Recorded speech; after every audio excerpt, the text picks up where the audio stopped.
Hello friends, today's topic is having high standards. Let's rant. And all the happy wives and girlfriends and fiancés had high standards. And her current husband, fiance, or boyfriend climbed up to meet her high standards. He didn't ask her to lower the bar, and she didn't budge either. I'm not lowering it. You're gonna have to come up here. Yeah. Yep. Hot take, but not really. Amazing women with high standards today are paying the price of feminism driving growth and progress in women, but men staying the same. This is not an I hate men rant, and I don't hate feminism. Feminism, putting radical feminism to the side for a second, inherently is just the right to choose for a woman. And they have chosen. They have chosen to get educated, grow in their careers, and be independent. And in being independent, they don't need a man. They're able to really do everything that they want to do by themselves. Do they want a man? Yes, of course. Innately, they want a family. They want a companion. That's normal. Back in the day, women needed men. They needed men because men were the ones that could get educated, could get careers. And so they needed that.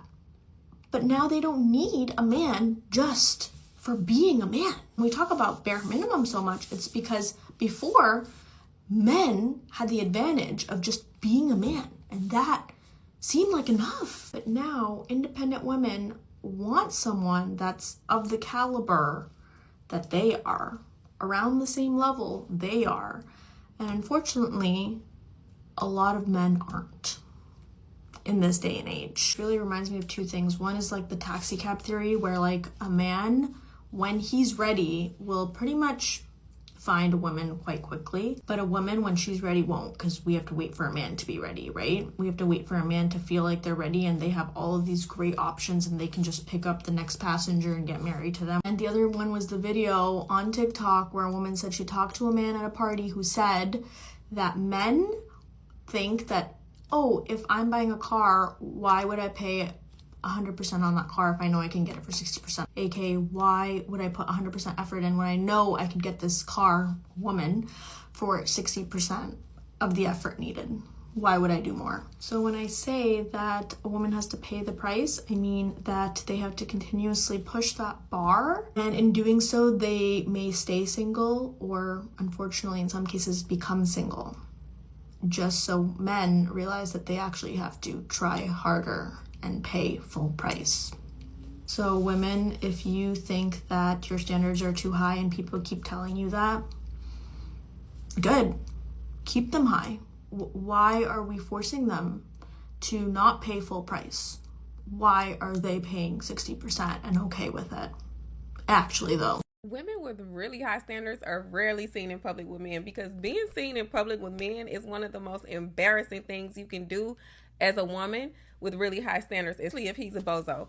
It ruins your mystique, it's bad for the brand, and it's a real risk to your reputation. You have really high standards, you understand who you stand next to in public says something about you, and not every man deserves to be associated with your face or your name. Something to be taken seriously, and being seen with the wrong man can cost you more than just your time. For a woman with standards, it's just too high of a price to pay. If you've seen out in public with the wrong man, ask yourself, is he consistent in private? Does his behavior match his words when no one else is watching? Does he respect my standards and my boundaries, or has he already pushed past what I've clearly? Is this good for my reputation and my nervous system? Just because it's cute for Instagram doesn't mean it's safe, respectful, and aligned with who you say you are and who you want to. I have a question. How high is too high? Comment down below. This is how you show a man that you are high value. And these tips have nothing to do with your looks. It's all about your aura and your attitude. Number 1, boundaries over begging.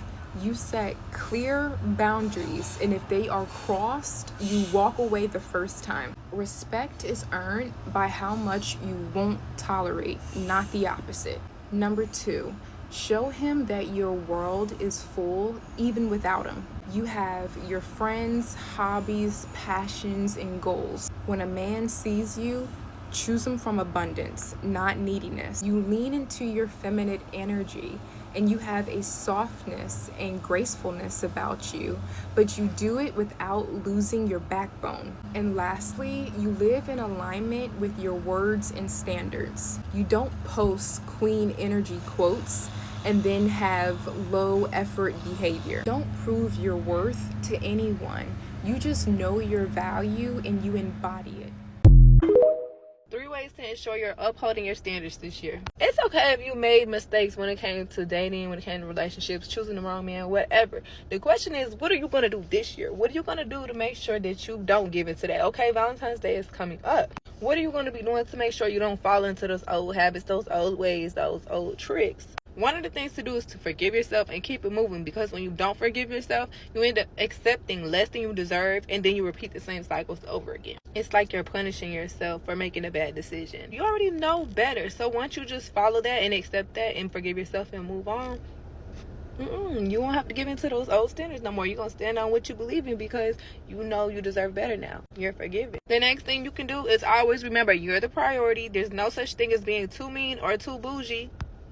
So when you notice something that doesn't align, even if it's small, cut it off and don't waste your time. Because at this stage, we know our time is way too valuable to just be wasted. And lastly, but most importantly, make sure you stay close to God. Make sure you stay consistent in spending that time with God, because He's going to remind you of who you are, your purpose, and your power. And I don't know about you, but me personally, it always stops me from playing games with myself or anybody else, or letting anyone play with me. Because God don't play about me. Love you. Remember, you been that girl. Don't let nobody treat you like you're not. One thing that I'm not letting a man have is his way with me. There are 2 things that you need in this life as a woman, and that is high standards and strong boundaries. If you do not have them, you need to figure out how to get them immediately, like your life depends on it, because it absolutely does. 95% of these men that you meet will be absolute losers. It is your responsibility as a woman to not give your body to them. Your coochie is very absorbent. Do not put it past your own body to absorb whatever the fuck this man that you're dealing with has going on. And for the women that want to argue that they have needs, and have those needs and shut the fuck up, this is not for you guys. This is for the women that want to elevate and understand that it is a lot longer process to get to where you want to go when you're laying down with a loser that does not deserve you. Now back to the women that know what they have to offer and know what they deserve. Do not let a man try to negotiate your standards. Men are always going to try to negotiate. It's your responsibility to not let a man talk you out of your panties because you are lonely. You are going to be lonely, right? And when I say that, I mean that you are not going to come across a bunch of great men that you're going to have all this great connection with. It's just not going to happen. You're going to have to be okay with your solitude. Your best bet is to get some money, get a hobby, hang out with friends and family. Say no to crumbs and bums, okay? I love you guys. Bye! Do you see any problems here? Comment down below, and thank you for watching.